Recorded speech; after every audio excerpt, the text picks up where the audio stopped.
നമസ്കാരമുണ്ട്, ബിനിക്കുട്ടാണ്. നമ്മുടെ ടാക്സി മേഖലയിൽ നമ്മുടെ എന്തെങ്കിലും ഒരു ആവശ്യങ്ങളോ നമ്മുടെ അവകാശങ്ങളോ നേടിയെടുക്കാനോ സംരക്ഷിക്കാനോ വേണ്ടി നമ്മൾ വ്യക്തിപരമായിട്ട് നിന്ന് സോഷ്യൽ മീഡിയ വന്ന് പോസ്റ്റ് ഇട്ടുകൊണ്ടൊന്നും വലിയ കഥ ഉണ്ടാവുന്നില്ല.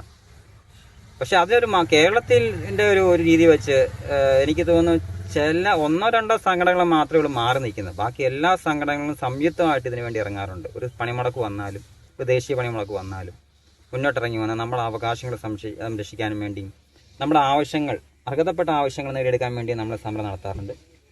അപ്പോൾ ഞാൻ പറഞ്ഞു വന്ന 2022 കാലഘട്ടത്തിൽ അതാണ് രാഷ്ട്രീയ ഓട്ടോ ചാർജ് നിരക്ക്, ഓട്ടോ ടാക്സി നിരക്ക്, ഗുഡ്സിൻ്റെ കാര്യം എല്ലാത്തിൻ്റെ കാര്യം ചാർജ് നിരക്ക് കൂടിയിട്ടുള്ളത്. അതിനുശേഷം 2026 ആകാൻ പോകുന്നു, ആയിക്കഴിഞ്ഞു.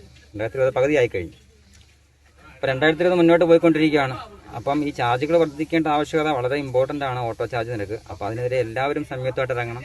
എല്ലാ തൊഴിലാളി സംഘടനകളും തൊഴിലാളികളും മുന്നോട്ട് ഇറങ്ങി വന്ന് സമരം ചെയ്താലേ നമ്മുടെ ആവശ്യങ്ങൾ, നമ്മുടെ അവകാശങ്ങൾ സംരക്ഷിക്കണം, നമ്മുടെ ആവശ്യങ്ങൾ നിറവേറ്റിയെടുക്കണം. നമ്മുടെ ആവശ്യമാണ് ഇപ്പോൾ ചാർജ് വർദ്ധിക്കേണ്ടത്. ഇതിപ്പോൾ ആരാ ചെയ്യുന്നത്?